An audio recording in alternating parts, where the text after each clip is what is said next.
you.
Bonjour à tous.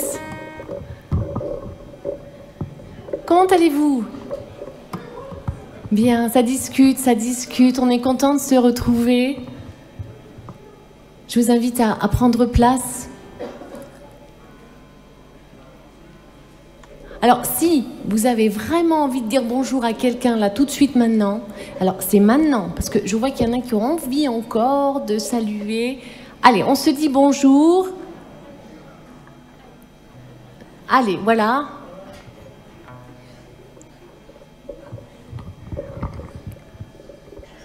Bien. Quelle joie de se retrouver pour célébrer notre Seigneur ce matin. Alors, il faut que je vous raconte quelque chose quand même.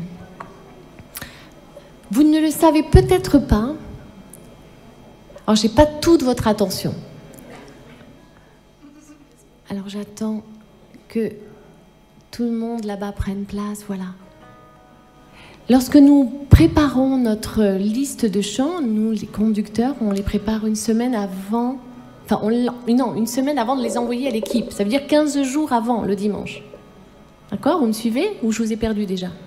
C'est-à-dire que dimanche dernier, l'équipe que vous voyez là a reçu la liste de chants d'aujourd'hui.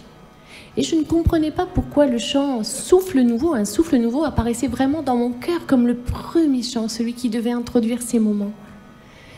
Et mardi soir, je ne sais pas qui était là mardi soir. Ah! Et mardi soir, il y en a là-bas. Et on n'est pas assez nombreux, moi, je trouve. Mais mardi soir, on a vécu quelque chose, et ça fait déjà plusieurs mardis, vraiment que le Saint-Esprit nous visite.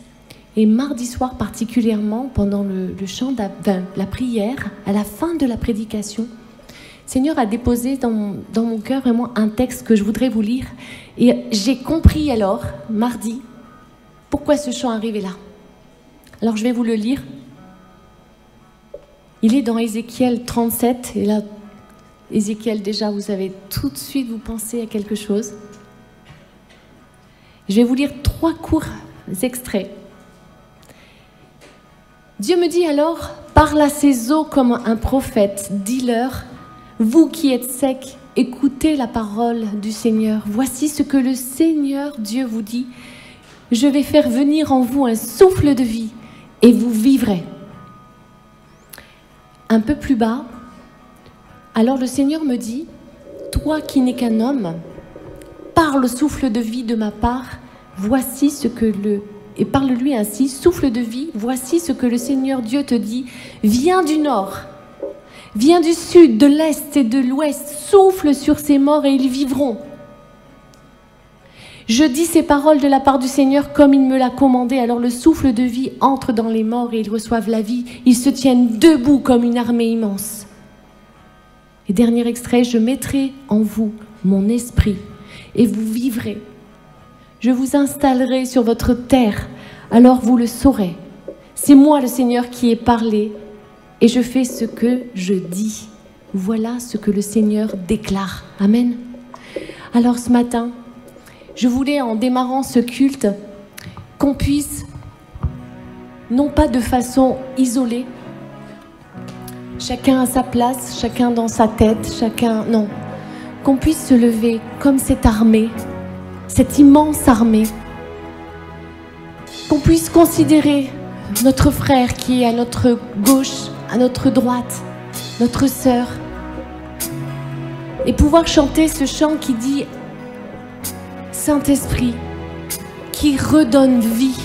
Et ce matin, ça retentit sur mon cœur, particulièrement, pour quelqu'un en particulier, ou peut-être pour plusieurs. Que tout ce qui est desséché en nous reprenne vie. Que tout ce qui est mort en nous reprenne vie ce matin. On ne peut pas aller plus loin dans le culte. Et je l'ai senti vraiment quand j'ai préparé cette liste. On n'ira pas plus loin que le plafond là. Si ce matin, on ne réclame pas cette vie d'en haut, si ce matin, on ne réclame pas ce souffle nouveau, alors Saint-Esprit, vois nos cœurs, toi qui sondes nos reins, nos cœurs, Seigneur. Souffle, souffle, souffle comme tout à nouveau. Et que tout ce qui est gangréné, tout ce qui est mort en nous reprenne vie. Est-ce que l'Église du Seigneur peut dire amen à cela? Amen? Alors chantons ensemble. Ensemble. On n'est pas tout seul ce matin, on est ensemble. Alors ensemble chantons.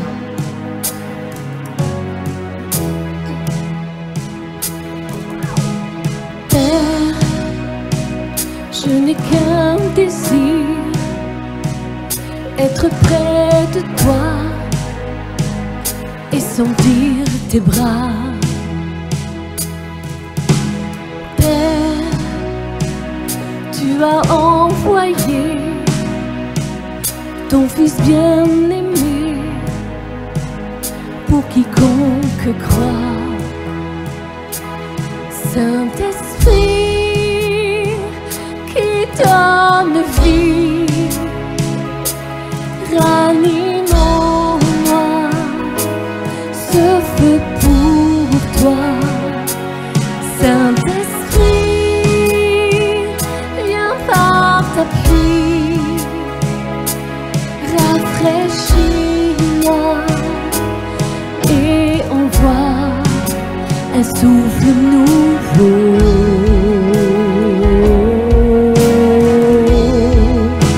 Un souffle nouveau. Oui, souffle, souffle. Un souffle nouveau.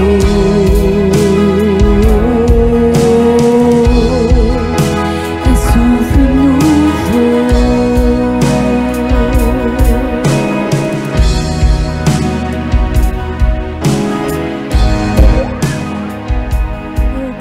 Je n'ai qu'un désir. Père, je n'ai qu'un désir, rester près de toi, écouter ta voix. Oh, dis-le à ton Seigneur. Oh Père, tu m'as tout donné et c'est à tes pieds que je veux rester. Saint-Esprit qui donne vie, ranime en moi ce feu pour toi. Saint-Esprit, viens par ta pluie, rafraîchis-moi et envoie Saint-Esprit, Saint-Esprit qui donne vie, ranime en moi ce feu pour toi. Saint-Esprit, viens par ta pluie, rafraîchis-moi et envoie un souffle nouveau.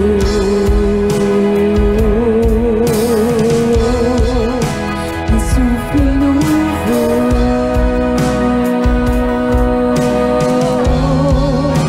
Un souffle nouveau.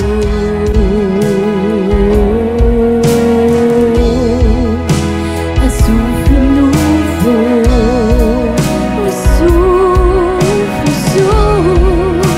Un souffle nouveau.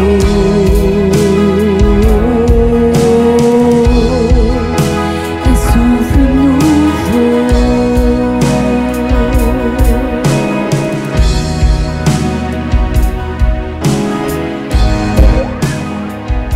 Oh Père, je n'ai qu'un désir. Père, je n'ai qu'un désir, rester près de toi, écouter ta voix. Oh, dis-le à ton Seigneur. Oh Père, tu m'as tout donné et c'est à tes pieds que je veux rester. Saint-Esprit qui donne vie, ranime en moi ce feu pour toi. Saint-Esprit, viens par ta pluie,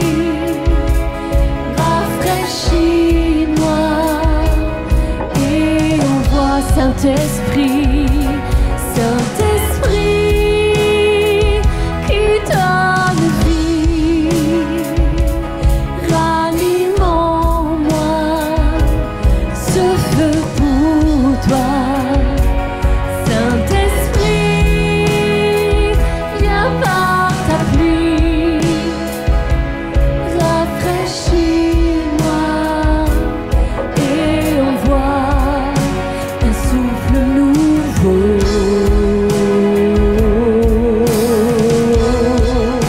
Un souffle nouveau.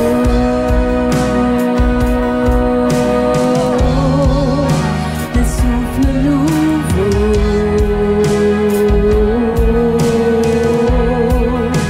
Un souffle nouveau.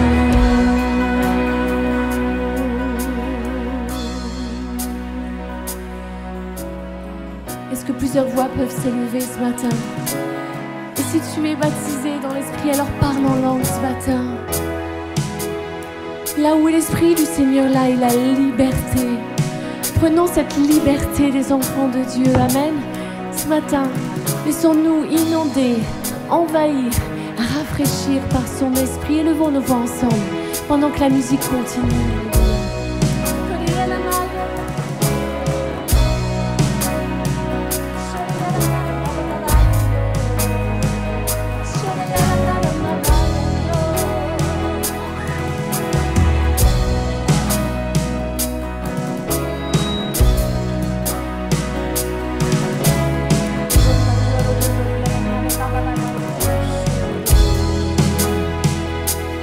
Saint-Esprit qui donne vie, ranime, ranime en moi ce feu pour toi. Saint-Esprit, viens par ta pluie, rafraîchis-moi et envoie au Saint-Esprit, Saint-Esprit qui donne vie, ranime en moi ce feu pour toi. Saint-Esprit, viens par ta pluie, rafraîchis-moi et envoie un souffle nouveau.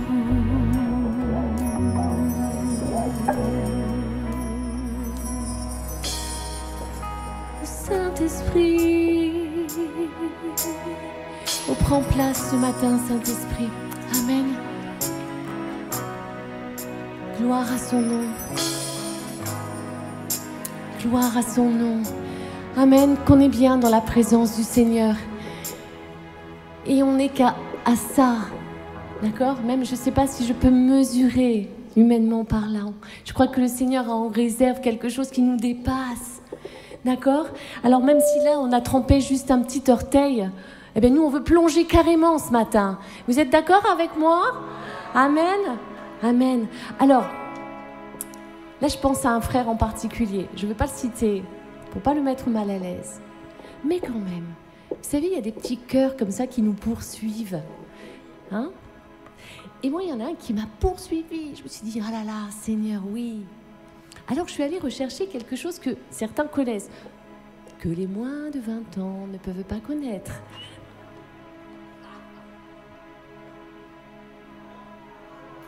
Eh. Alors pour ceux qui ne connaissent pas,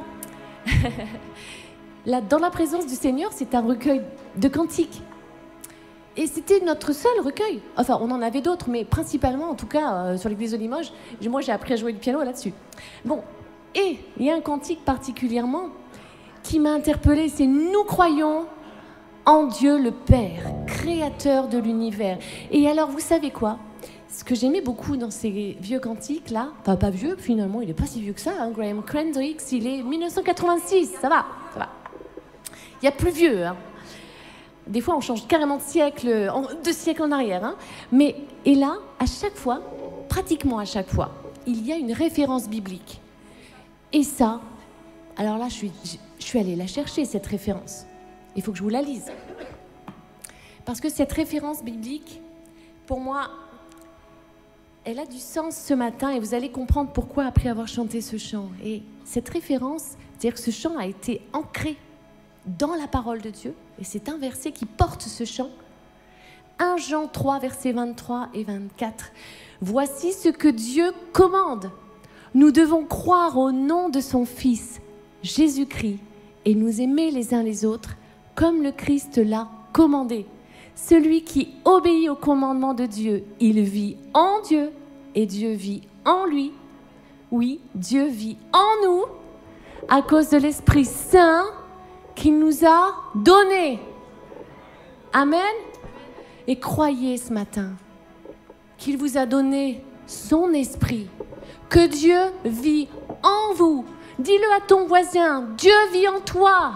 Dieu vit en toi par son esprit. Par son esprit. Alors on va le déclarer ce matin. On va déclarer avec force et avec cette autorité que le Seigneur nous donne. Voici ce en quoi nous croyons. Amen.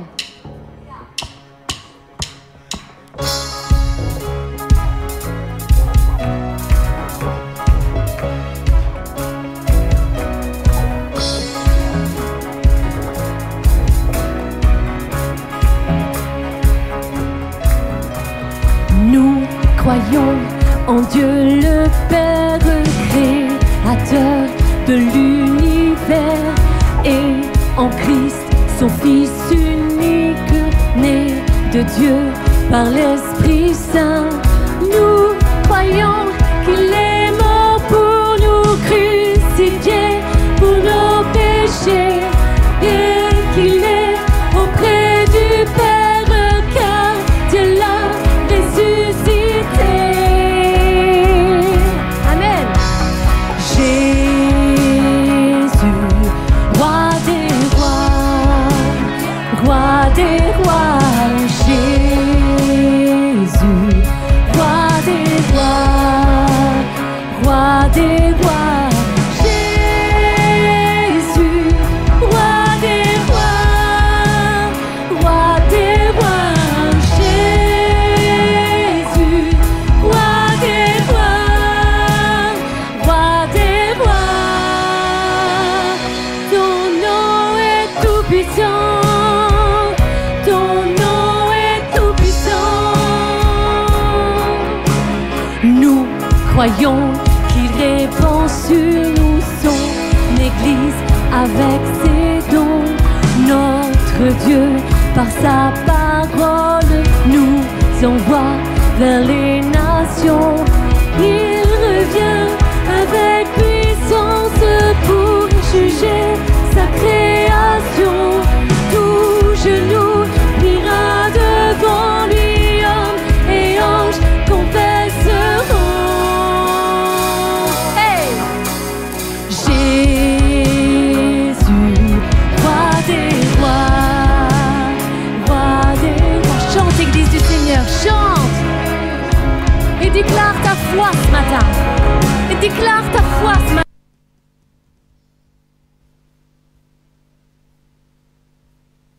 Est-ce que ce matin, on peut déclarer vraiment... je pense qu'il y a un problème sonore sur le plateau. Il faudrait que tu retournes ton... Tu peux retourner ton ampli.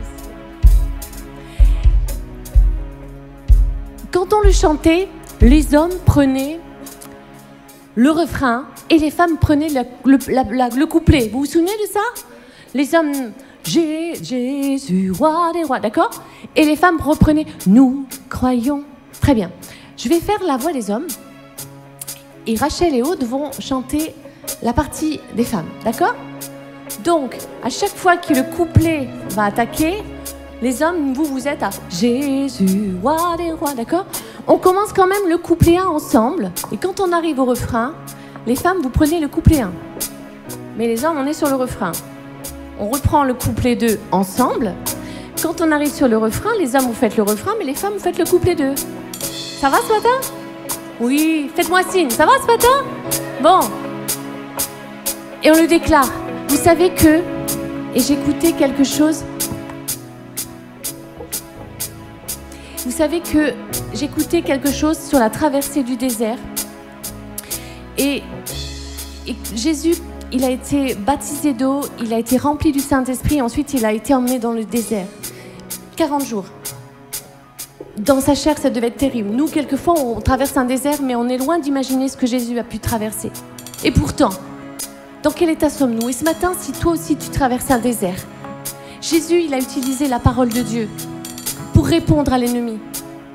Et alors déclare ta foi, parce que la petite méditation que je relisais disait qu'il était important de déclarer la parole de Dieu, déclarer en qui nous croyons, en qui tu crois ce matin, sur qui tu t'appuies ce matin, en Jésus. Amen. Alors même au travers de ton désert ce matin, déclare ce en quoi tu crois ce matin. Amen. D'un même cœur, d'une même âme, d'une même pensée, on est ensemble.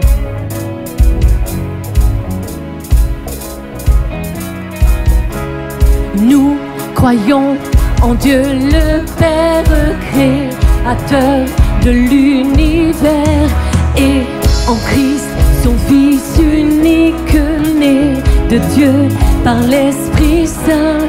Nous croyons qu'il est mort pour nous, crucifié pour nos péchés et qu'il est auprès du Père car Dieu l'a ressuscité.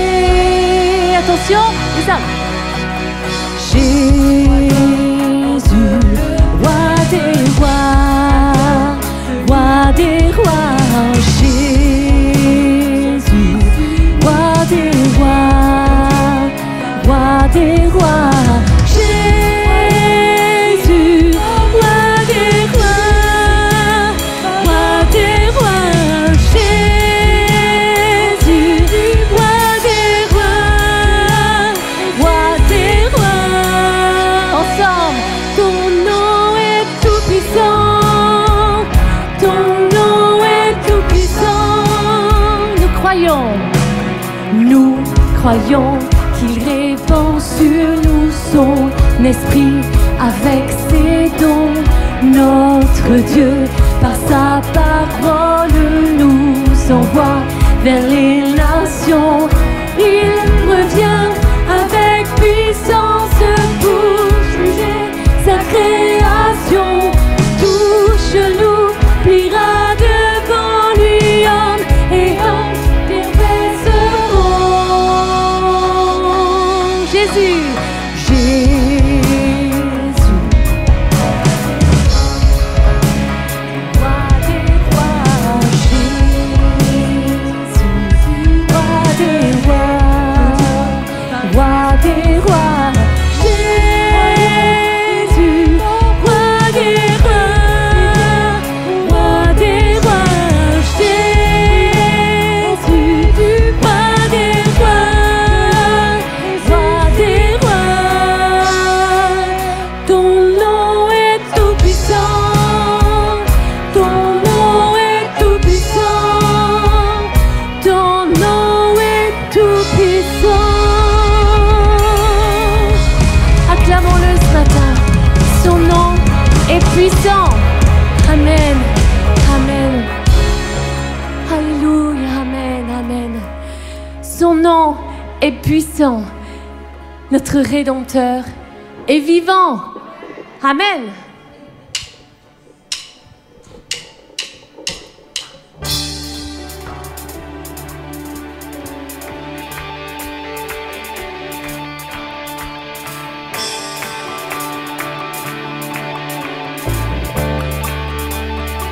Croyons qu'il est vivant.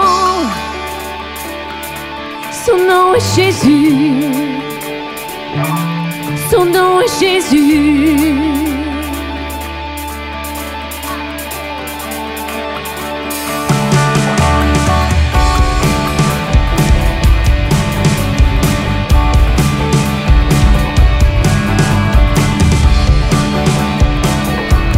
Il est vivant. Amen. Je sais qu'il m'a secouru. Son sang a couvert mes fautes, je le crois. Oh, oui, je crois.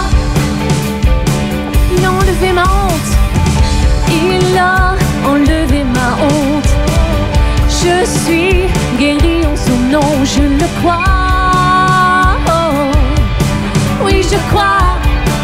proclamer ce matin. Je veux proclamer, oh, oh, oh.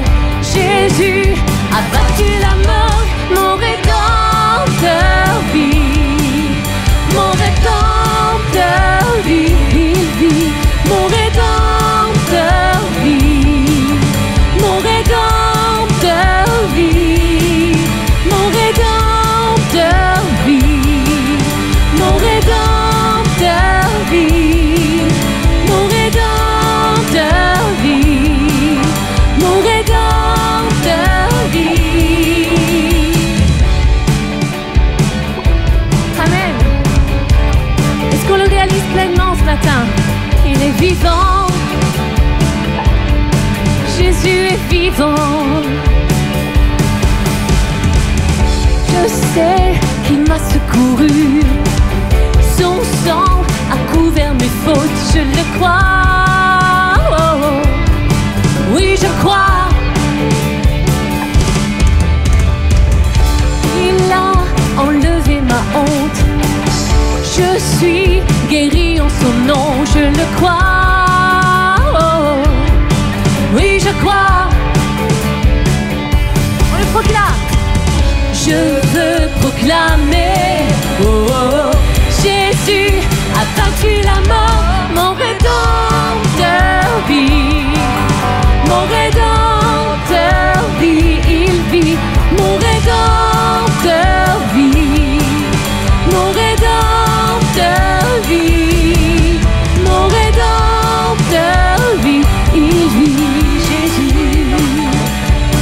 il vit, il vit,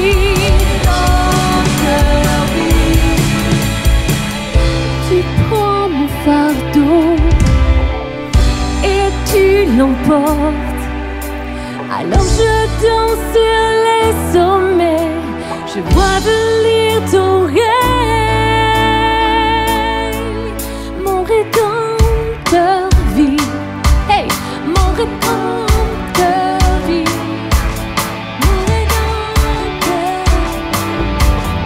mon rédempteur vit, alléluia, mon rédempteur vit, mon rédempteur vit, il est vivant, rédempteur vit, mon rédempteur vit. Tu prends mon fardeau et tu l'emportes. Alors je danse sur les sommets, je vois venir ton règne. Est-ce qu'on le réalise ça? Est-ce qu'on le réalise ce matin? Toi qui peut-être ce matin est chargé, dépose tout ce matin. Parce qu'il a envie de l'emporter ce fardeau. Amen. Amen, parce qu'il l'a fait. Il l'a fait une fois. Il l'a fait une fois pour toutes. Une fois pour toutes, il l'a fait. Alors ce matin, tu déposes tout. Tu déposes tout ce matin. Ouvre grand tes yeux. Ouvre grand tes oreilles. Contemple ton Seigneur, ton Rédempteur qui est vivant et agissant en toi ce matin. Amen. Alors on va le rechanter. Et là, avec foi, tu vas tout déposer. Amen. On le fait ensemble. Tu prends mon fardeau et tu l'emportes. Alors je danse sur les sommets, je vois venir ton règne, mon rédempteur.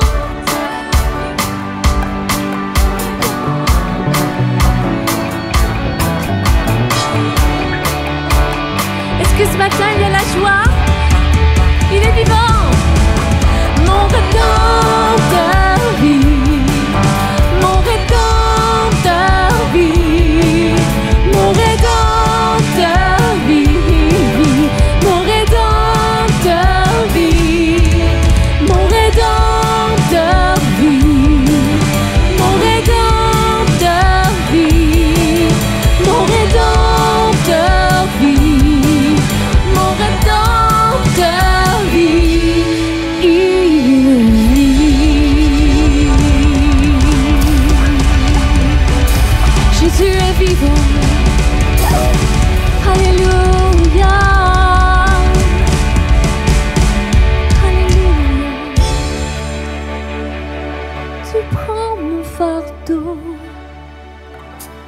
tu l'emportes.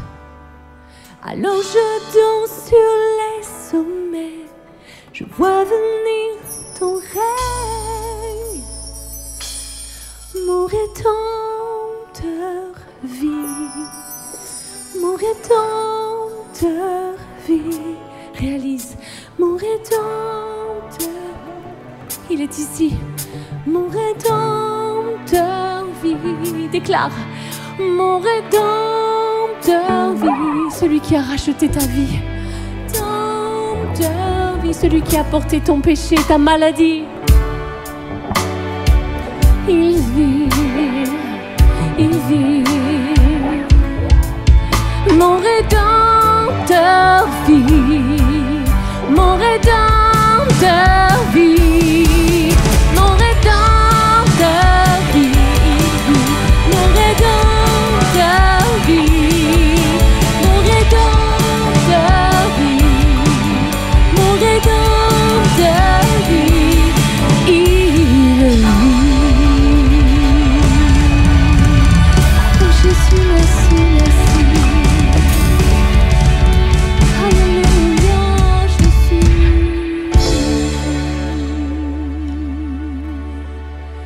Alléluia. Merci pour ta présence, Seigneur, au milieu de nous. Ton nom est grand, ton nom est puissant. Est-ce que ce matin, Église du Seigneur, alors que la musique va commencer, élevons nos voix ensemble, louons notre Seigneur. Est-ce que ce matin, tu peux faire monter cette louange, de reconnaître sa toute-puissance sur ta vie, sa grandeur et son autorité sur ta vie. Alléluia, Jésus, Jésus.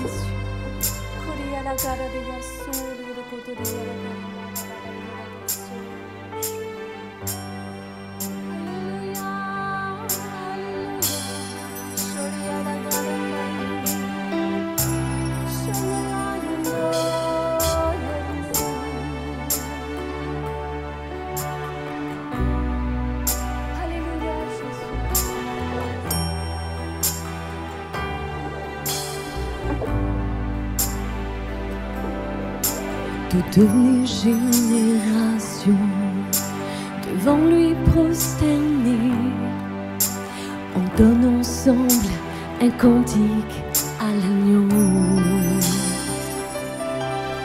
Ceux qui nous ont précédés et ceux qui nous suivront entonneront ce cantique à l'agneau. Ton nom est le plus grand, ton nom est tout puissant, ton nom est au-dessus de tout. Puissance, autorité, royaume et dignité, ton nom est au-dessus de tout. Et les anges acclament, tu es saint, et l'univers proclame, tu es saint, tu es glorifié, Dieu très saint, à jamais tu es saint.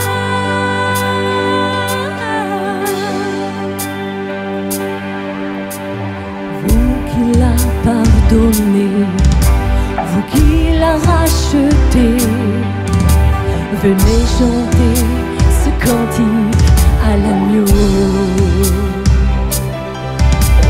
Vous qui l'a libéré, vous qui portez son nom, venez chanter ce cantique à l'agneau. Nos voix résonnent pour l'éternité et les anges acclament. Tu es saint, l'univers proclame. Tu es saint, tu es glorifié, Dieu très saint, à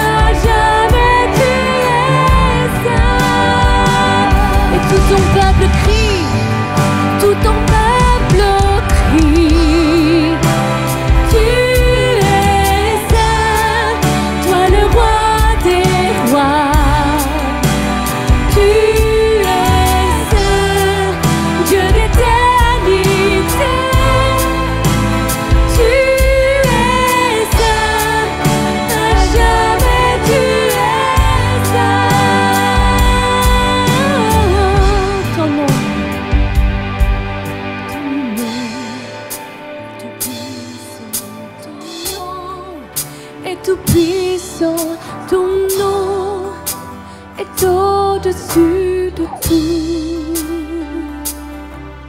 Puissance, autorité, royaume et dignité, ton nom est au-dessus de nous. Ton nom est plus grand, ton nom est plus grand, ton nom est tout puissant, ton nom est au-dessus de tout. Puissance, puissance, autorité, royaume et dignité, ton nom est au-dessus de tout.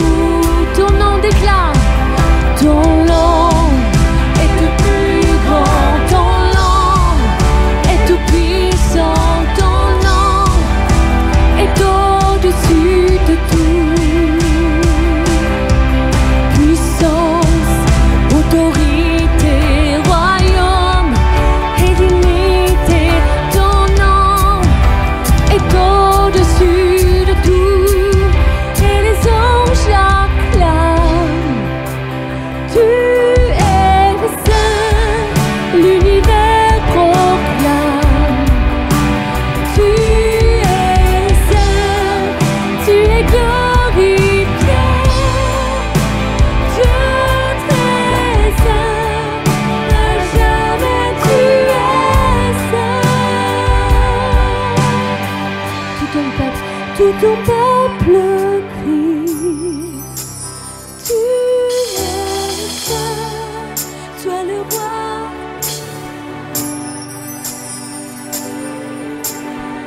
Au lieu d'éternité, tu es saint. Et tout ton peuple crie, tout ton peuple crie. Oh, tu es saint, tu es saint, Dieu d'éternité. Tu es saint, à jamais tu es saint. Dieu d'éternité. Tu es saint, à jamais tu es saint.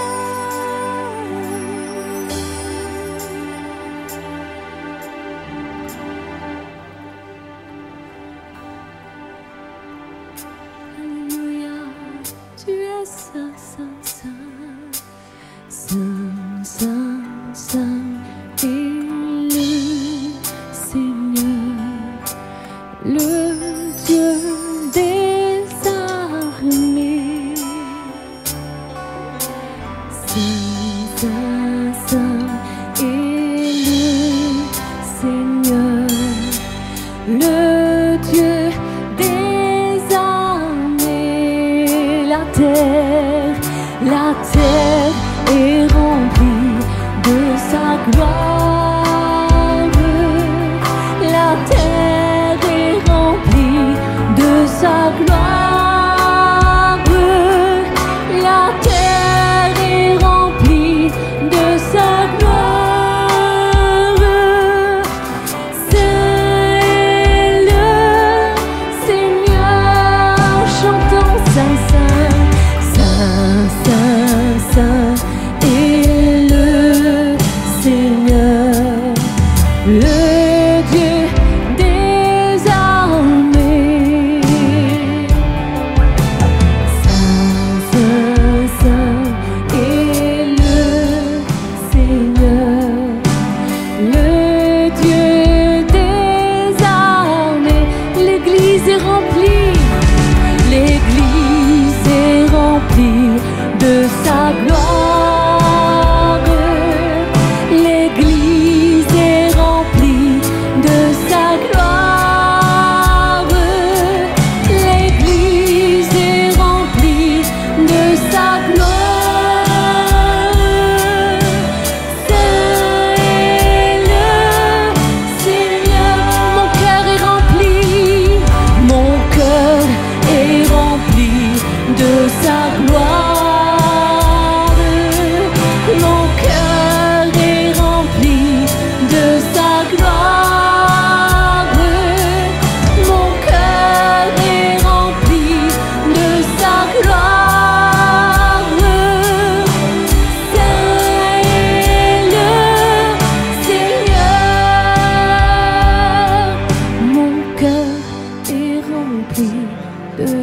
gloire. Déclare, mon cœur est rempli de sa gloire, Jésus. Mon cœur est rempli de sa gloire. Saint est le Seigneur. Saint est le Seigneur. Saint est le Seigneur.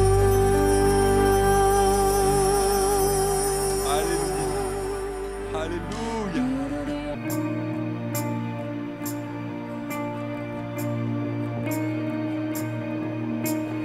Homme de douleur, fils de Dieu, trahi par les siens, le fardeau de notre péché sur Jésus fut posé.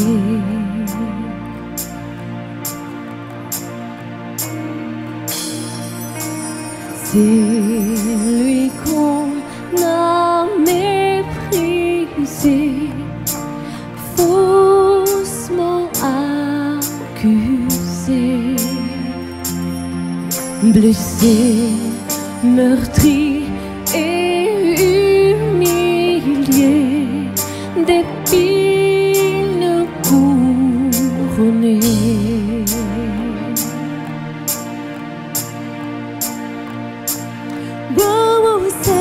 Cette croix, ma rédemption, où ton sang coula pour moi, que mon âme s'écrie, Alléluia, gloire et honneur à toi seul.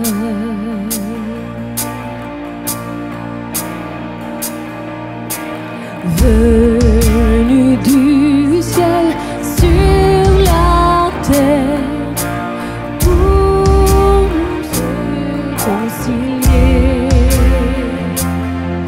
pour racheter et pardonner ceux qui l'ont crucifié.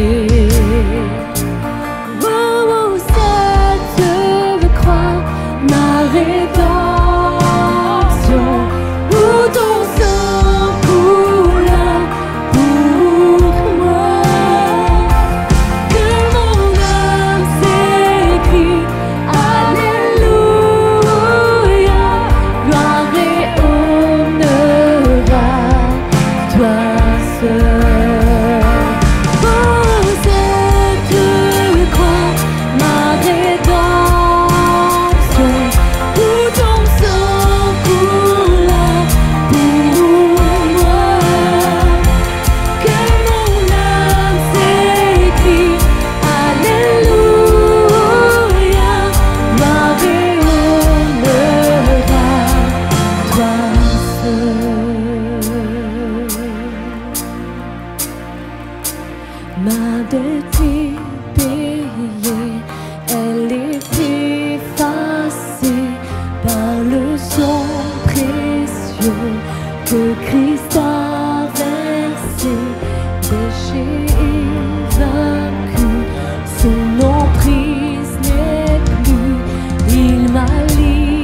est accompli, bien-aimé, pour le salut des hommes. Et nous voulons partager ensemble ce repas maintenant. Que Dieu vous bénisse richement et abondamment. Amen. Gloire à Dieu. La pierre a été roulée, au voir le tombeau vide. Alléluia, Dieu soit loué. Alléluia! Il est ressuscité, le Seigneur. Oh, cette croix, ma rédemption. Oh, je l'ai pour moi. Que l'on a écrit. Alléluia. Gloire et honneur à toi seul. Oh, cette croix, ma rédemption, où ton sang coule là pour moi. Que mon âme s'écrie. Alléluia.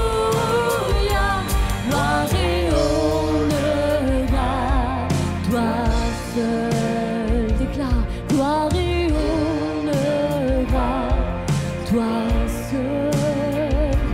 Gloire et honneur à toi Alléluia. seul. Louons, bénissons le Seigneur. Gloire à toi, Jésus. Gloire à Dieu. Gloire à Merci toi. Seigneur. Gloire à Dieu. Alléluia. Je veux vous inviter à reprendre place. C'est vrai que Jésus a été jusqu'au bout, jusqu'à l'extrême, pour nous. Alléluia. Quelle grâce. Sans transition, parce que le temps passe. On a parlé aussi des jeunes. On va laisser la place à un autre jeune dans l'esprit. Alléluia. Gloire à Dieu. À Patrick, je te prie de me rejoindre et on peut vraiment demander au Seigneur ce matin. Oui, vous pouvez. Amen. L'encourager. Et que le Seigneur, au travers de sa bouche, nous parle surtout. Amen. Gloire à Dieu. Bonjour à chacun d'entre vous. Merci à Cécile et à Pierre pour leur invitation. Longtemps, en fait, c'était mon épouse qui me suivait parce que j'étais invité comme prédicateur. Et elle venait. Et maintenant, c'est moi qui la suis, puisque c'est elle qui était invitée hier pour la journée des femmes. Très heureux d'être avec vous. La dernière fois que j'étais chez vous, ça remonte à il y a quelques années.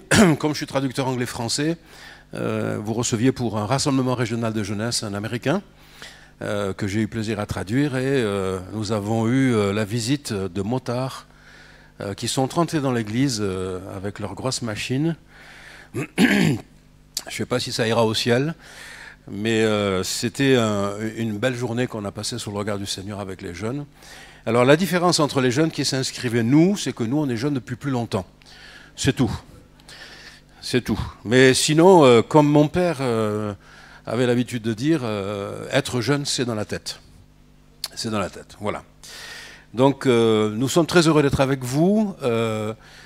Nous sommes maintenant retraités depuis le mois d'août dernier. Non pratiquants. Parce que nous avons rejoint depuis l'été l'Assemblée d'Agen, qui est à 26 km de la maison. Nous habitons à côté de Villeneuve-sur-Lot. Pour des raisons simples, c'est que le pasteur Philippe Quéré était très malade, atteint d'un cancer qui était en train d'évoluer de manière assez alarmante. Et puis il est décédé en novembre. Et donc avec les deux autres pasteurs retraités, donc nous sommes l'équipe des dinosaures, qui assureront la transition jusqu'à l'été prochain où, Dieu voulant, nous aurons un jeune pasteur qui prendra cette assemblée en main. Et nous sommes contents de servir le Seigneur. Nous le faisons avec joie. Et c'est toujours un grand plaisir et un honneur que d'apporter la parole de Dieu. Alors, par précaution, j'ai demandé à votre pasteur combien de temps il me donnait.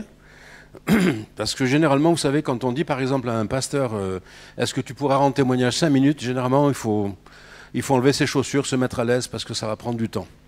Surtout quand il commence à dire et pour conclure, Parce que généralement, c'est 3 ou 4 fois, donc c'est 20 minutes la conclusion. Mais je remercie, je ne sais pas qui a eu la bonne idée de mettre ici la petite horloge, parce que moi je regardais là-bas, puis on m'a dit non, on ne regarde pas là-bas, elle ne marche pas. Voilà. Nous avons servi le Seigneur dans beaucoup d'assemblées, et nous continuons de le faire. L'âge de la retraite. Vous savez, dans l'esprit des gens, quand on a un certain âge, quand on a la barbe blanche, les cheveux blancs, les gens disent ouais, ben, c'est le temps de se reposer, quoi. Et c'est vrai, c'est vrai. Sauf qu'en fait, dans notre vie, on s'est rendu compte qu'il y a l'époque où on est à l'époque des projets, à l'époque de la réalisation des rêves, de la mise en place des structures, de l'organisation. Et puis nous sommes arrivés à une époque où nous sommes à l'époque de la transmission, où nous aimons communiquer aux jeunes pasteurs, aux jeunes autour de nous, le zèle que nous avons pour le service de Dieu. Et malgré notre âge, nous continuons à communiquer avec enthousiasme ce que le Seigneur a déposé dans nos cœurs. Nous ne sommes rien, pas plus que vous, mais le Seigneur a déposé des talents et on ne peut pas les garder, ce n'est pas possible.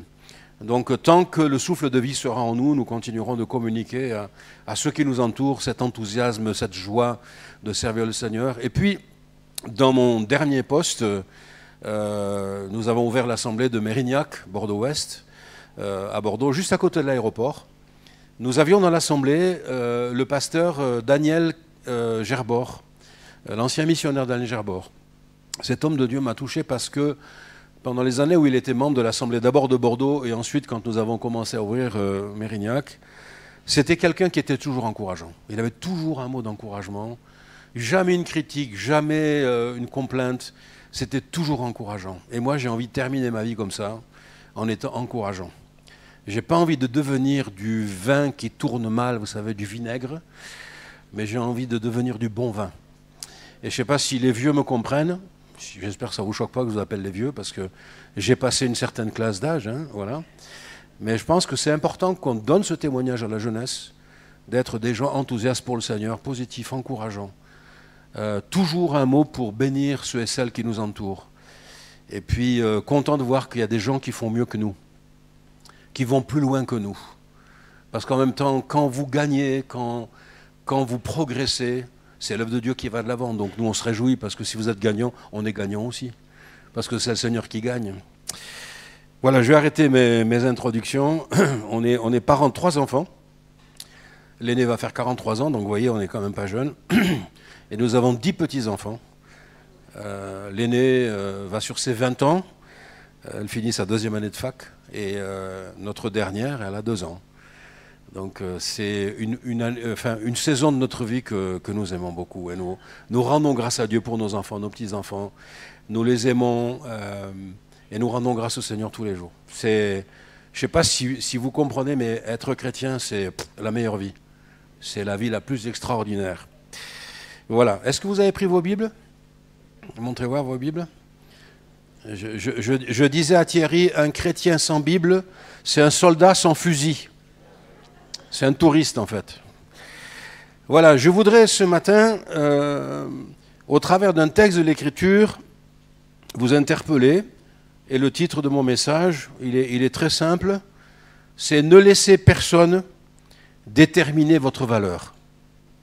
Ne laissez personne déterminer votre valeur. 1 Samuel, chapitre 1, verset 1. On va lire quelques versets. Je crois que le PowerPoint, il est dans l'ordinateur, mais si vous n'y arrivez pas, laissez tomber, parce que des fois, c'est une distraction. Donc, il vaut mieux se concentrer sur la parole de Dieu. Voilà, vous comprenez pourquoi j'ai mis cette... Non, pas encore. Vous comprendrez pourquoi j'ai mis cette image. Un homme nommé Elkana vivait à Ramathaïm Tsophim, dans la région montagneuse d'Éphraïm. Il était fils de Jéroham et petit-fils d'Eliou, de la famille Tohu, descendant de Tsouf, un Éphraïmite. Il avait épousé 2 femmes, l'une s'appelait Anne et l'autre Pénina. Pénina avait des enfants, mais Anne n'en avait point. Chaque année, Elkana se rendait à la ville de Silo pour adorer l'Éternel, le Seigneur des armées célestes, et pour lui offrir des sacrifices. Les 2 fils d'Éli, Ophni et Phiné, y officiaient comme prêtres de l'Éternel. Le jour où Elkana offrait son sacrifice, il attribuait des parts de viande à sa femme Pénina et à tous ses enfants, et il donnait une double part à Anne parce qu'il l'aimait bien que le Seigneur l'ait empêché d'avoir des enfants. Sa rivale ne cessait de la vexer pour l'irriter contre Dieu de ce qui l'ait rendu stérile. Cela se reproduisait chaque année, toutes les fois qu'Anne se rendait au sanctuaire de l'Éternel. Pénina l'exaspérait. Alors Anne pleurait et restait sans manger. Elkana lui demandait, « Anne, pourquoi pleures-tu? Pourquoi restes-tu sans manger? Pourquoi es-tu si malheureuse? Est-ce que je ne vaux pas mieux pour toi que des fils ?» Cette fois-ci, après qu'on eut mangé et bu à Silo, Anne se leva et se rendit au sanctuaire de l'Éternel. Le prêtre Élie y était assis sur son siège près de la porte. Très affligée, Anne pria l'Éternel en pleurant à chaudes larmes. Alors elle fit le vœu suivant, « Éternel, Seigneur des armées célestes, si tu veux bien considérer la misère de ta servante et si tu interviens en ma faveur, si tu ne délaisses pas ta servante, si tu me donnes un fils, alors je te le consacrerai pour toute sa vie, ses cheveux et sa barbe ne seront jamais coupés. » Comme elle priait longuement devant l'Éternel, Élie observait le mouvement de ses lèvres. Anne priait intérieurement, ses lèvres bougeaient, mais on n'entendait pas sa voix. Élie pensa qu'elle était ivre et il l'interpella. « Combien de temps encore veux-tu étaler ton ivresse? Va cuver ton vin ailleurs. » Anne lui répondit, « Non, mon Seigneur, je ne suis pas ivre. Je n'ai bu ni vin ni boisson alcoolisée, mais je suis très malheureuse et j'ai penché mon cœur devant l'Éternel. Ne me juge pas mal et ne me considère pas comme une femme perverse. Si j'ai prié aussi longtemps, c'est parce que mon cœur débordait de chagrin et de douleur. » Dans ce cas, lui dit Élie, va en paix et que le Dieu d'Israël exauce ta prière, la requête que tu lui as adressée. Anne répondit, je me recommande à ta bienveillance. Puis elle s'en alla, se restaura et son visage fut différent. Le lendemain, de bon matin, Elkana et sa famille se prosternèrent devant l'Éternel, puis ils rentrèrent chez eux à Rama. Elkana s'unit à Anne, sa femme, et l'Éternel intervint en sa faveur. Elle fut enceinte et au terme de sa grossesse, elle mit au monde un garçon auquel elle donna le nom de Samuel. Dieu a entendu, car dit-elle, je l'ai demandé à l'Éternel. Amen. Cher Seigneur, alors que nous ouvrons ce matin ta parole, nous ne sommes pas venus pour écouter juste un bon sermon, une bonne prédication, un bon orateur. Cela ne nous importe pas, Seigneur. Ce que nous voulons, c'est que ton esprit parle à nos cœurs. Et nous voulons que tu disposes notre entendement, que tu disposes nos cœurs, afin que le Saint-Esprit ait tout loisir de venir opérer ce travail de restauration, de guérison, de consolation dont peut-être quelques-uns ont besoin. Je prie, Seigneur, que ce matin, par ta parole, tu bénisses chacun d'entre nous et que chacun soit rassasié de ta présence et de ta parole. Merci pour les instants magnifiques que nous avons vécus dans ta présence au travers de la louange, dans le partage de la scène, dans ce temps de communion fraternelle. Mais merci maintenant pour ta parole que nous ouvrons avec respect. Nous prions, Seigneur, que tu parles à chacun d'entre nous dans le nom de Jésus. Amen. Oui, vous pouvez mettre la diapo suivante et rester dessus. Une des facettes de l'incarnation de Christ, c'est qu'elle s'est faite loin de la respectabilité et de l'éclat de la gloire des hommes. L'incarnation manifeste que Dieu a porté son choix sur ce qui n'a aucune noblesse, ce que le monde méprise, ce qui est considéré comme insignifiant pour réduire à néant ce que le monde estime important. Et si j'ai pris cette image, c'est parce que justement, au travers de la personne de Jésus, les hommes n'ont pas vu le roi, le lion de la tribu de Juda. Marie, une toute jeune fille, enceinte hors mariage, a mis au monde le sauveur de l'humanité dans l'écurie d'une auberge. L'histoire que nous avons lue ce matin d'Anne, qui aussi va entonner un cantique parallèle à celui de Marie quelques 1000 ans auparavant, nous montre aussi que Dieu utilise les prétendues qualités négligeables ou quantités négligeables de l'humanité et qu'il en fait des instruments de sa gloire. Anne est durement éprouvée, elle est méprisée et pourtant elle devient la mère de Samuel, le juge qui allait introduire la royauté dans le pays d'Israël. Et elle nous révèle ce que tu dois savoir, mon frère, ma sœur, c'est que devant Dieu, personne n'est négligeable. Diapo suivante, l'épreuve. Les difficultés d'Anne nous parlent d'elles-mêmes, dans leur diversité, de nos propres peines, Le malheur en lui-même, il nous est dit qu'elle s'appelait Anne. Anne, c'est un nom qui signifie grâce ou faveur.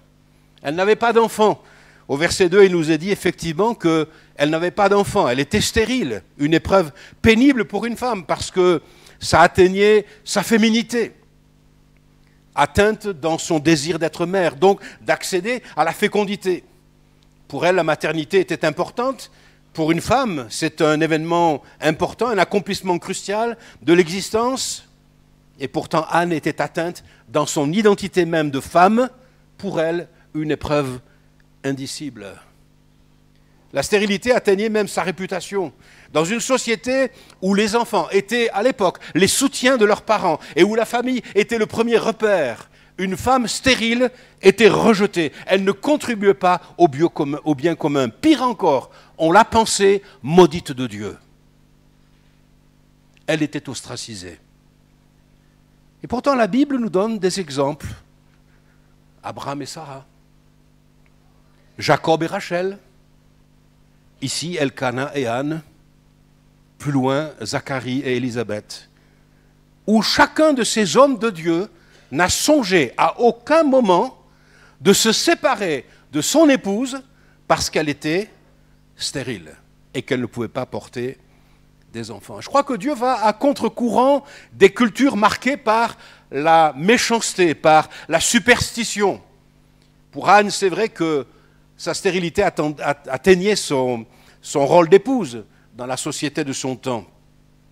C'était une dure épreuve qui touchait beaucoup plus profondément qu'on ne le penserait encore aujourd'hui. Mais je dirais que quand on a un malheur, souvent d'autres s'ajoutent. C'est le regard des autres. Le sel sur la plaie. Vous savez ce que ça fait le sel sur la plaie? Versets 5 à 7. Sa rivale, Pénina, c'est la diapo suivante. Alors déjà, l'épreuve d'Anne est difficile, elle est pénible. Et souvent, quand on est éprouvé, notre épreuve est accompagnée de poids supplémentaires qui intensifient la peine de l'épreuve. C'est souvent notre cas aussi. Le jugement extérieur. Pénina se pose en rivale. Elle n'arrête pas de souligner la stérilité d'Anne, cherche délibérément à l'humilier, à la bouleverser. L'épreuve même est entretenue au sein du foyer. Pas de mise à l'abri, pas de retrait possible. De plus, c'est lors de la célébration annuelle, rendue à l'Éternel, que les humiliations ont lieu, au moment où Anne s'approche de l'Éternel. Là, Pénina lui rappelle sa malédiction. C'est une attitude triviale. Cette rivale, Pénina, est jalouse parce qu'Elkana préfère Anne.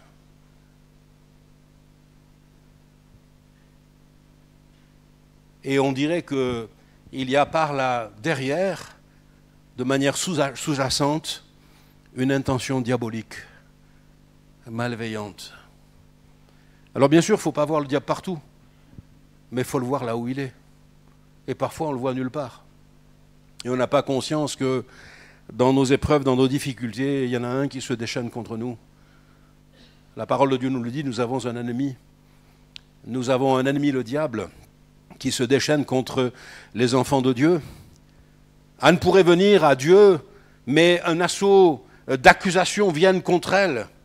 Et à l'impression du rejet qu'elle peut ressentir dans son propre foyer, s'ajoutent les paroles de mépris de cette rivale, de Pénina. Le jugement du dehors vient alimenter le sentiment de culpabilité, d'échec, et son âme est tourmentée.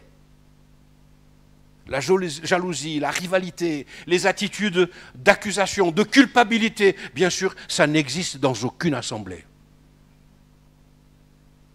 Mais vous savez, quand on oublie la grâce que Jésus nous a offerte à la croix, nous pouvons facilement devenir des Péninas. Nous pouvons facilement, nous aussi, être remplis de critiques, d'amertume, d'orgueil, de jalousie et de méchanceté. Je ne parle pas pour vous, je parle pour ceux qui ne sont pas là. Et puis ça dure. Vous savez, c'est un petit peu comme le supplice de la goutte d'eau. Je ne sais pas si vous connaissez ça, le supplice de la goutte d'eau. la scène humiliante se répète. Le verset 7 nous dit que c'est d'année en année. Combien de temps ça a duré? On ne sait pas. Mais chaque fois qu'il y a la fête, alors c'est le drame. Le lieu de la célébration devient une vallée de larmes. Et parfois, vous savez, dans nos épreuves, dans nos difficultés en tant que chrétiens, nous aimerions, vous savez, ces prières instantanées, ces prières magiques, un petit peu comme, vous savez, l'officier qui est venu voir l'homme de Dieu et qui se disait certainement quelque chose de la part de l'homme de Dieu et je serai guéri, et qui s'est vexé quand il lui a dit va te tremper dans les eaux. Alors il lui dit mais oh là là, moi je ne m'attendais pas à ça. Nous on voudrait, vous savez, une prière magique. Pasteur, posez votre main sur moi.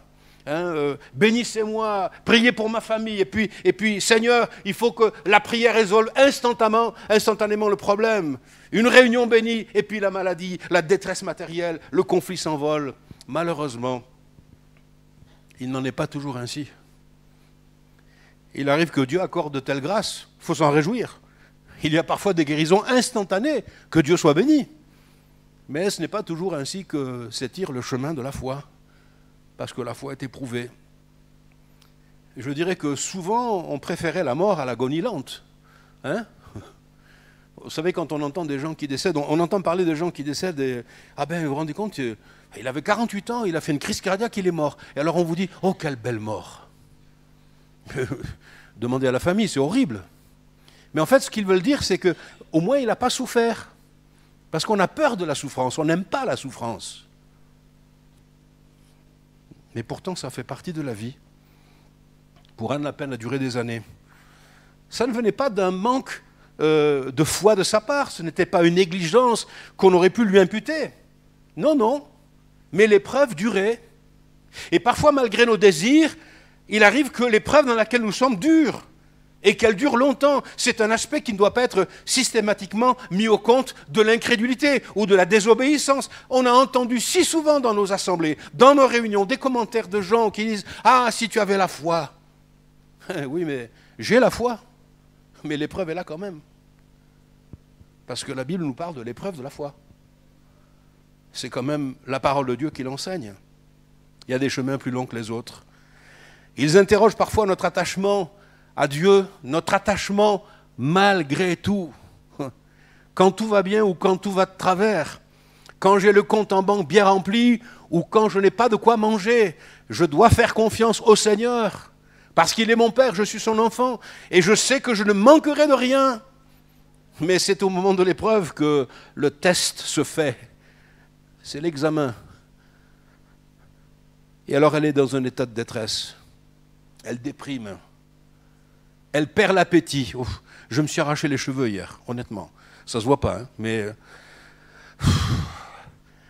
je lis des commentaires et je lis un commentateur qui dit Anne a jeûné pour obtenir un enfant. J'avais envie de dire, mais excuse-moi, mais d'où tu sors cette espèce d'absurdité? Mais où est-il écrit que Anne a jeûné pour obtenir un enfant? Elle est dans la détresse, elle en perd l'appétit. C'est ça que le texte nous dit. Le texte ne dit pas qu'elle a jeûné pour obtenir un enfant. Elle nous dit qu'elle est tellement malheureuse, elle a tellement mal au cœur, sa pensée est tellement blessée, elle est épuisée, elle est dépressive, elle perd l'appétit. Est-ce que vous comprenez ça? Ce n'est pas du tout une attitude spirituelle. Là encore, elle n'est pas en faute. Le récit de la Bible décrit les faits dans sa nudité. Il est normal de souffrir quand on est éprouvé. Quand il y a les facteurs qui s'accumulent les uns après les autres. Ah ben vous savez, on a été éduqué avec l'impression que, ouais, en tant que chrétien, même pas mal. Le Seigneur est là, même pas mal. Oui, mais on peut avoir mal. On peut pleurer. On peut être déprimé. Eh oui, on peut être déprimé, on peut être découragé, on peut perdre l'appétit, on peut perdre le sommeil, tout en restant chrétien et confiant dans les voies du Seigneur. Mais quand on lit ce que la Bible nous raconte sur Jésus, notre divin modèle, lui qui a endossé notre humanité dans sa totalité, il a souffert, il a pleuré sous le poids de l'épreuve. Nous le voyons au jardin de Gethsémanée. Il dit alors, dans Matthieu 26, 38, « Mon âme est triste jusqu'à la mort. » Mon âme est triste jusqu'à la mort. Et puis dans Jean chapitre 12, verset 27, maintenant, mon âme est troublée. Mon âme est troublée. Jésus a endossé la totalité de notre humanité. Et parfois, nous chrétiens, nous oublions cette réalité humaine, des émotions, des sentiments, de la souffrance, de la dureté de la vie. Et nous essayons de faire comme si. Et souvent, nous adoptons des attitudes, vais-je dire le mot, hypocrites. Parce qu'on dit tout va bien alors que tout va de travers. Mais on dit tout va bien parce qu'on a peur que la personne qui entend ce qu'on dit ne soit pas en mesure de comprendre l'état dans lequel nous sommes. Et on préfère taire notre douleur, notre souffrance, plutôt que de l'exposer. On préfère se protéger, on préfère rester renfermé sur soi-même. J'entends des chrétiens qui disent que la détresse de quelques-uns, c'est de la pitié sur soi. Ah, ça peut exister, la pitié sur soi, c'est sûr. Mais je note que quand je lis la Bible, elle ne juge pas ainsi ceux qui ont des peines intérieures. Et ça, c'est quelque chose sur lequel il faut veiller, frères et sœurs. Ce n'est pas simplement une question d'empathie. C'est une question de prendre conscience que Dieu nous a créés avec des émotions, des sentiments, qu'il nous a créés avec des personnalités, et que nous devons comprendre qui nous sommes, ce que Dieu a fait de nous. Et nous devons comprendre aussi ce qui nous entoure. Un avertissement sans doute à la dureté de cœur que nous pouvons avoir. Puis-je vous faire une petite parenthèse personnelle? J'ai été élevé par un papa qui était un grand blessé de la guerre 39-45, brûlé à 75% du corps au 3e degré. 3 années d'hôpital, nourri au lait concentré sucré et opéré je ne sais combien de fois, greffe de peau à vif parce qu'on ne pouvait pas l'endormir. Tout son côté gauche, les os étaient à nu, les os du bras étaient à nu, il n'avait plus de joues, plus d'oreilles, tout le corps était brûlé. Et il s'en est sorti par la grâce de Dieu, le Seigneur l'a relevé, mais ce papa-là, il ne supportait pas qu'on se plaigne. Donc c'était, en tout cas dans la maison, c'était très très compliqué de comprendre les gens qui se plaignaient ou qui disaient souffrir. Parce que pour lui, il avait tellement souffert qu'il ne supportait pas d'entendre des gens se plaindre pour un petit bobo. Et surtout, nous avions une tante dans la famille qui souffrait de dépression nerveuse, et lui, alors, pour lui, c'était incompréhensible. Incompréhensible. Et puis nous avons exercé le ministère de longues années, et puis en 2011, j'ai fait un AVC, une dissection de la carotide, avec un miracle de Dieu, où le Seigneur m'a sauvé de manière extraordinaire. Quand on fait une dissection de la carotide, le neurochirurgien nous a dit c'est 100% fatal. On ne s'en sort pas. Pas de séquelles cognitives, pas de séquelles physiques. Le Seigneur m'a relevé complètement. Mais la charge de travail en tant que pasteur dans l'Assemblée de Bordeaux, au bout d'1 an et demi, j'ai fait un burn-out. Et là, j'étais, mais alors, au 3e sous-sol.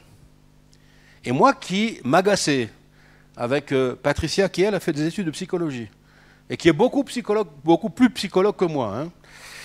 Pas seulement pour les études, mais parce qu'elle a beaucoup d'empathie et beaucoup de compréhension. À cause de l'éducation que j'avais reçue, pour moi c'était difficile. Et quand il y avait des gens dans mon bureau qui venaient me voir pour me dire « Pasteur, vous savez, je ne me sens pas bien, j'ai des angoisses. » Moi je me pensais, je vous le dis, hein, honnêtement, je me pensais, comme mon père me disait, un bon coup de pied au derrière, ça ira mieux. Parce que c'était un peu l'éducation que j'avais reçue. Et alors là, quand moi-même j'ai commencé, vous savez, j'ai senti, je suis allé voir le médecin, je dis mais je ne sais pas ce que j'ai, je crois que j'ai des problèmes de digestion, j'ai mal là au plexus, tout ça. Il m'a dit monsieur Bertalon, ça s'appelle des angoisses. Ah ouais, ben c'est pas grave du tout quoi. Et là j'ai dit pardon Seigneur, parce qu'il y a plein de gens qui sont venus me dire des choses importantes et moi j'étais à côté de la plaque. Je ne les comprenais pas du tout. Et alors là j'ai beaucoup changé parce que j'ai compris que on pouvait aussi être pasteur, on pouvait être un chrétien né de nouveau, rempli du Saint-Esprit, et passer aussi par la vallée profonde. Je ne vous raconte pas tout, mais bon, ça a été compliqué, vraiment des années très, très, très, très compliquées. Donc attention à ne pas nous endurcir. Moi, je m'étais endurci à cause de l'éducation que j'avais reçue, et je manquais d'empathie. Aujourd'hui, vous savez, quand les gens disent quelque chose, je perçois autre chose, et le Seigneur m'a sensibilisé. J'ai changé ma manière de percevoir la souffrance. comme étant réel. Et puis un jour, alors que mon père était en maison de retraite avec ma maman qui faisait la maladie à corps de Lévy, il nous a dit à Patricia et moi-même, vous savez quoi? J'ai découvert que la souffrance morale, c'est pire que la souffrance physique. Bon, il avait 92 ans. Hein. Il avait 92 ans. Ça a été dur. Hein. C'est-à-dire qu'on peut très bien passer à côté de l'état de détresse de quelqu'un, ne pas comprendre l'état dans lequel il est, et il faut faire attention. C'est un avertissement de l'Écriture. Attention. Et je me posais la question en lisant le texte, ça sera mon troisième point, et Dieu dans tout cela. Mais où est le Seigneur dans tout ça? On a l'impression que le Seigneur n'intervient qu'au verset 19, vous savez, lorsque il est dit « Et l'Éternel se souvint d'elle ». Mais non, le Seigneur était présent tout au long de sa difficulté. Le texte nous dit qu'au verset 5 et au verset 6, par 2 fois, littéralement, l'Éternel avait fermé son utérus. Alors, est-ce que Dieu punissait Anne? Comment un Dieu d'amour pouvait-il se plaire à faire souffrir sa servante? Alors la suite du récit nous éclaire sur le rôle du Seigneur dans la stérilité d'Anne. Il n'est pas question de châtiment. Dieu ne s'est pas amusé à créer une détresse pour ensuite y apporter la guérison. Non. Mais pour le Seigneur, Anne, le Seigneur a un projet bien supérieur à la simple maternité. Sa stérilité la conduira à une dimension de foi qu'une fécondité facile ne lui aurait pas dévoilée. C'est un changement de perspective que le Seigneur va amener chez sa servante. Il va faire d'elle une femme consacrée. Paul écrira dans Romains 8, verset 28, nous savons d'autre part que tout concourt au bien de ceux qui aiment Dieu. Et puis, il y avait aussi la présence de Dieu par le fait que Elkana, son mari, l'aimait d'un amour particulier. Elle était la première épouse et son mari l'aimait vraiment. Il percevait sa peine. Il lui offrait d'ailleurs une portion de choix des sacrifices. Bien sûr que son soutien ne pouvait que partiellement apaiser Anne, mais il était indispensable. Et en lisant ça, moi je fais la réflexion suivante. C'est que pour une personne éprouvée, même si notre aide et notre secours peuvent sembler insuffisants, voire ridicules, ils sont indispensables parce qu'ils sont des signes de l'amour de Dieu à leur égard. Nous ne serons peut-être pas la solution pour eux, mais nous pourrons au moins être compagnons avec eux, soutien, encouragement. Et même si ce ne sont que quelques mots, des mots d'encouragement ou de prière, nous avons besoin les uns des autres. Quand on passe par l'épreuve, n'oublions pas que le Seigneur conduit nos vies. Et l'issue de l'épreuve ne réside pas essentiellement dans un exaucement matériel, mais dans la maturité spirituelle que le Seigneur va créer, dans notre sanctification, dans notre progression. C'est un renforcement de la vocation à laquelle nous avons été appelés, de notre service. Et ça, c'est la véritable issue. Qu'on soit exaucé ou non sur le plan physique, Dieu a un plan qui va au-delà de ce que nous pouvons penser et imaginer. J'aime ce texte et j'aimerais vous le montrer d'un Pierre chapitre 1, verset 7. Regardez la version dans laquelle il est écrit « Les épreuves, elles éprouvent la réalité de votre foi et en augmentent la valeur. Le feu du creuset éprouve et affine bien l'or, qui pourtant disparaîtra un jour. Beaucoup plus précieuse est la foi qui a résisté à l'épreuve. Elle vous vaudra louange, gloire et honneur lorsque Jésus-Christ apparaîtra. » Vous n'avez pas envie de dire amen à ça? Qui veut souffrir? Aïe, aïe, aïe, aïe, aïe, aïe, aïe. Mais vous voulez tous être à l'image de Jésus. Qui veut être à l'image de Jésus? Lisez Ésaïe 53. Homme de douleur, habitué, à la souffrance. Ah, l'issue. Mon quatrième point, l'issue. Ce qui est intéressant, c'est qu'Anne ne va pas rester enfermée dans son épreuve. La transformation de sa vie va nous parler plus encore que le miracle de la fécondité, dont elle bénéficiera à la fin de l'histoire. Et en fait, elle souligne ce fait que ceux qui se sentent quantité négligeable, ceux qui pensent n'avoir aucune valeur, doivent comprendre les pistes qu'Anne dépose devant nous pour retrouver la dimension dans laquelle Dieu nous a créés. Et je conclurai tout à l'heure, vous comprendrez. Premièrement, dépassement de l'état de détresse. Verset 9.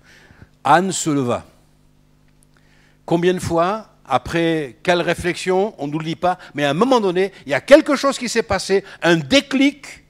Anne ne subit plus passivement sa situation, elle devient actrice de sa vie. Sa détresse ne la tyrannise plus, elle souffre toujours, elle a toujours mal. Elle n'entend pas de cantique victorieux, mais elle n'est plus ballottée au gré du malheur. Et face à l'épreuve, nous devons demander au Seigneur de nous aider à reprendre pied, à ne pas être les marionnettes du malheur.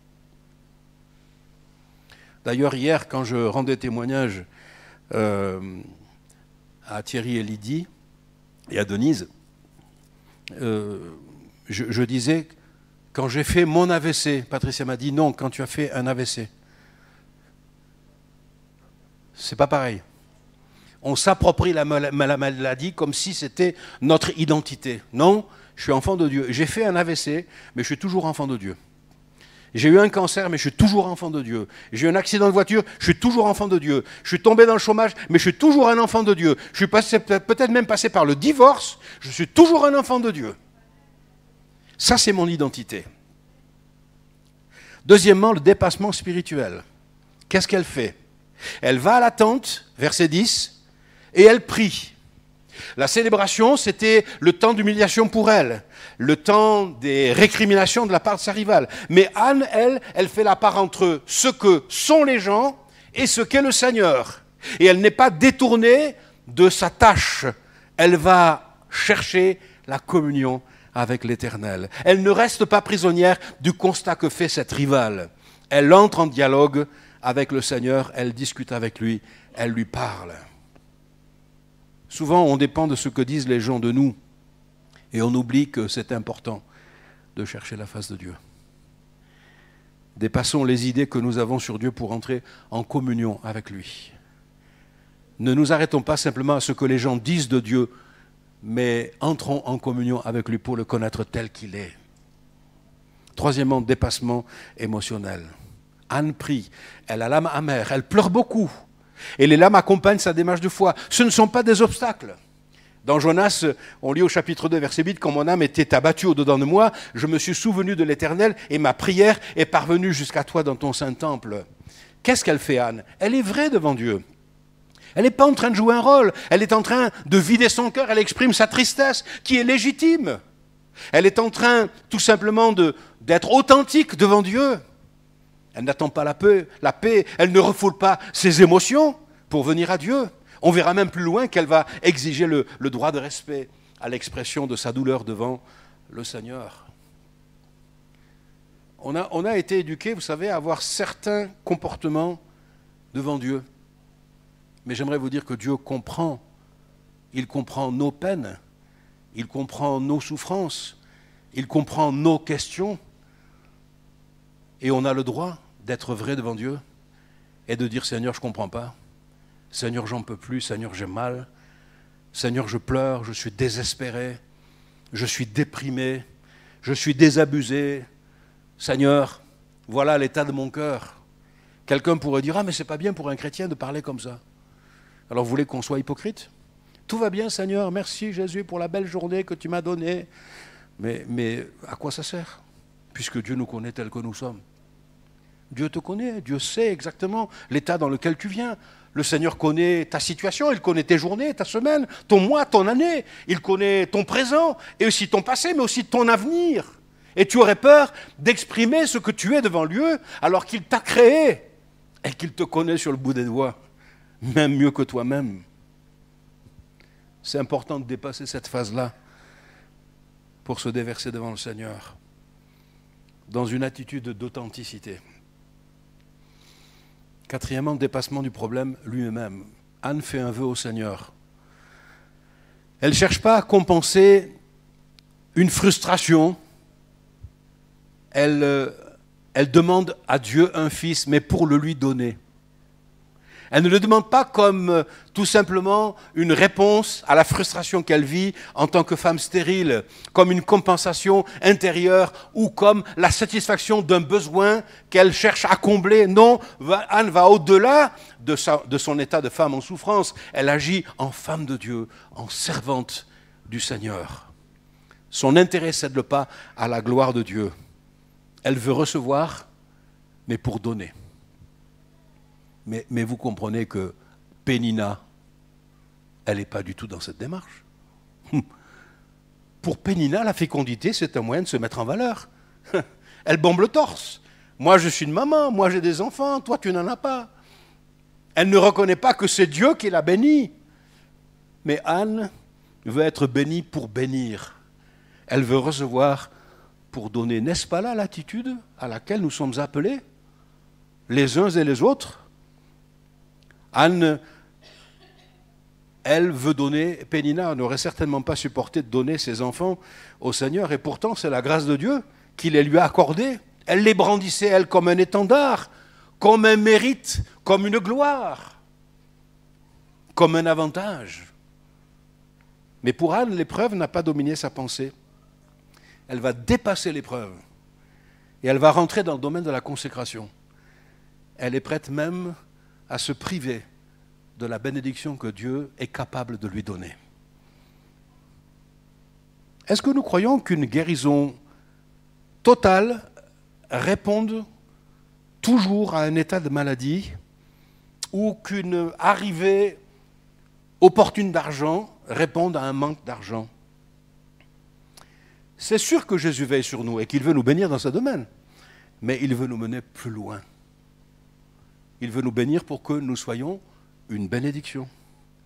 Il veut faire de nous des hommes et des femmes de Dieu, des disciples de Jésus-Christ, engagés dans l'œuvre et l'avancement de son royaume. Sixièmement, dépassement du jugement extérieur. Élie, l'homme de Dieu. Va cuver ton vin ailleurs. Merci, frère. Il siège à la porte, mais il n'est pas très intéressé de rencontrer les gens. Il juge à l'emporte-pièce, de manière superficielle.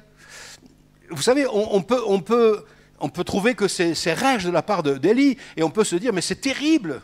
Mais est-ce que ça ne peut pas nous arriver à nous aussi de juger à l'emporte-pièce de la même manière et de se tromper? Moi, je confesse que ça m'est arrivé de m'être complètement trompé dans mes jugements de valeur et de faire parfois comme Élie. Oui, ça nous arrive à l'occasion, mais remarquez que Anne va lui résister poliment, mais avec fermeté. Elle ne se laisse pas enfermer dans un jugement erroné.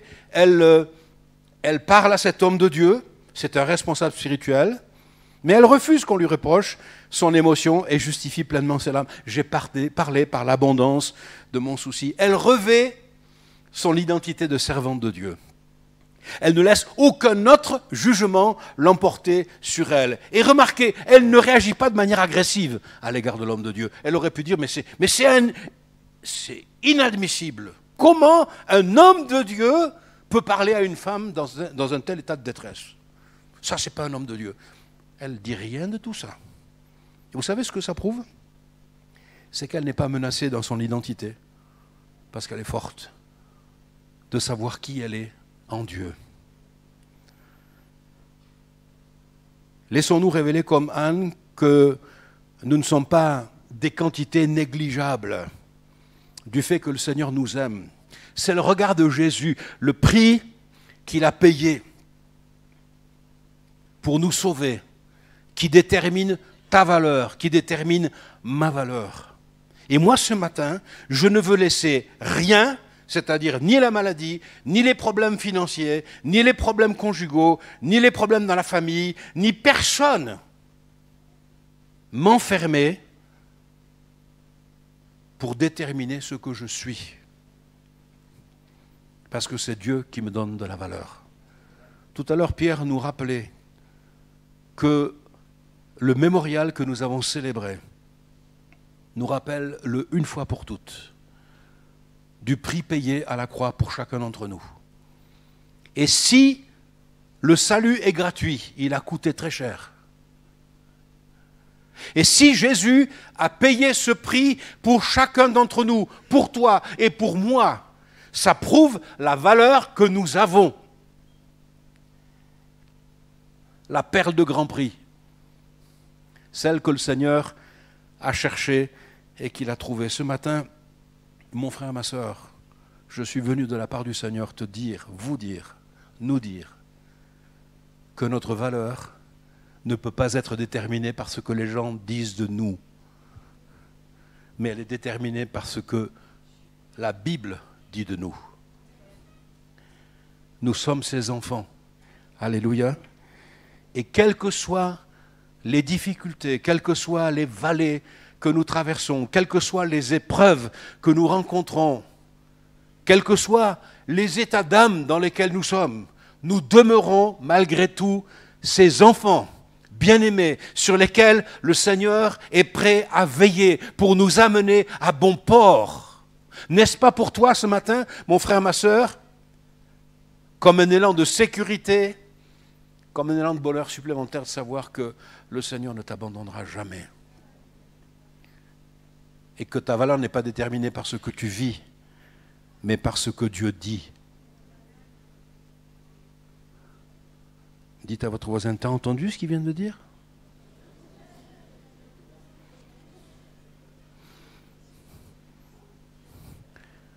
Alors, au lieu d'écouter tout ce que tu entends autour de toi, écoute ce que Dieu te dit.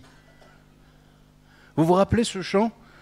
Alors, merci Séverine pour nous avoir rappelé qu'on a vieilli avec Patricia, puisque tu as sorti le DPS. Et avec Patricia, on a collaboré avec Madi Ramos à la création du... On ne savait pas que c'était quand même déjà au siècle dernier, mais c'est vrai. C'est vrai, hein, merci. Mais il y a un chant qu'on chantait qui n'est même pas là-dedans. Avant. Écoutez, écoutez la trompette d'argent, fait entendre ses divins accents. Courbez, courbez vos fronts, sous l'onction de l'Esprit, Dieu parle à votre cœur. Écoutez ce qu'il dit. J'aimerais qu'on courbe nos fronts et qu'on ferme nos yeux. Tu es ce matin ballotté, bousculé dans tes émotions, dans ton cœur, peut-être déprimé, découragé, désabusé. Tu as été peut-être trompé. Peut-être que tu vis un temps de maladie. Peut-être que tu as perdu ton travail. Peut-être que ton conjoint t'a quitté. Peut-être qu'un enfant t'a été enlevé, tu l'as perdu. Tu es désespéré. Je suis venu te dire que le Seigneur ne te voit pas comme le monde te voit, mais il voit en toi cette âme précieuse, ce bien extraordinaire pour lequel il a donné Jésus son Fils. Ce matin, j'aimerais que nous prenions juste quelques instants pour prier pour ceux et celles qui ont besoin de sortir de cette ornière dans laquelle ils ont vécu longtemps, qui ont vécu comme des victimes au lieu de vivre comme des vainqueurs, qui n'ont pas su passer le cap de l'épreuve, qui ont été débordés, anéantis par leurs difficultés. Ce matin, le Seigneur t'invite, toi aussi, comme Anne, à te lever. Et le faisant à ta place, ce sera un signe fort que tu diras au diable, non, je ne suis pas ce que tu dis que je suis, mais je suis ce que Dieu dit que je suis.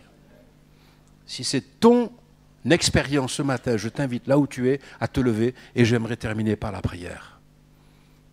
Si ça te concerne, n'attends pas tout à l'heure. Tu le sais, mais prends ce pas, peut-être un pas décisif qui va changer ton présent et ton avenir. Comme Anne, le Seigneur viendra à ton secours et il répondra à ton attente et même au-delà. C'est l'apôtre Paul qui nous dit quelque chose d'extraordinaire. Il nous rappelle dans son épître aux Corinthiens que on ne trouve pas parmi nous beaucoup de sages selon les critères humains, peu de personnalités influentes, peu de membres de la haute société. Non, Dieu a choisi ce que le monde considère comme une folie pour confondre les sages. Il a choisi ce qui est faible pour couvrir de honte les puissants. Dieu a porté son choix sur ce qui n'a aucune noblesse et que le monde méprise, sur ce qui est considéré comme insignifiant pour réduire à néant ce que le monde estime important. C'est le Seigneur qui t'a choisi, mon frère, ma sœur. Alléluia. C'est le Seigneur qui nous a choisis. Ce matin, Seigneur, ensemble, avec tes enfants, nous nous approchons de toi. Et nous te disons merci pour ta parole, qui est d'une actualité impressionnante. qui vient parler dans les situations que nous rencontrons et qui est là comme un baume sur notre cœur. Nous voulons cesser, Seigneur, d'être définis par ce que les gens disent de nous ou parce que les situations font ce que nous sommes. Mais Seigneur, nous voulons porter nos regards vers toi. Et fort de ce que ta parole nous dit ce matin, nous voulons nous assurer de bien comprendre qui nous sommes en toi. C'est toi qui définis notre identité. Tu as payé le prix pour cela, Seigneur. Tu as fait de nous des fils et des filles de rois. Nous sommes des héritiers, des co-héritiers avec Christ. Notre frère le disait pour ses études dans les groupes de maison. Eh bien, Seigneur, ce matin, nous voulons nous comporter comme des fils et des filles de rois. Nous voulons nous tenir devant toi fiers de l'honneur que tu nous fais, de nous appeler dans ta famille, de faire de nous des frères et des sœurs de Jésus-Christ, ton Fils. Merci de nous avoir mis au rang des rachetés. Ce matin, je prie pour que quelques-uns, parmi ceux qui se sont levés, sentent l'apaisement, la consolation et le soutien du Saint-Esprit dans leur cœur. Viens balayer les craintes, Seigneur, et rappeler à chacun de ceux et celles qui sont debout que malgré ce qu'ils vivent, ils sont tes enfants et que tu prends soin d'eux, que tu ne laisseras pas tomber. Seigneur, merci pour ta présence avec nous ce matin. Je prie que tu bénisses non seulement ceux qui sont debout, mais toute l'Assemblée, que tu bénisses l'équipe pastorale, que tu bénisses les anciens, le conseil d'administration, bénisse cette Assemblée de Limoges. Nous prions pour que dans cette région, eh bien, elle soit un phare, une lumière dans les ténèbres. Et nous appelons ta bénédiction sur chacune des familles qui sont représentées ici. Et ensemble, nous te disons merci pour ta parole ce matin. Nous te rendons grâce et nous te bénissons dans le nom de Jésus. Et tout le monde dit Amen. Que Dieu vous bénisse.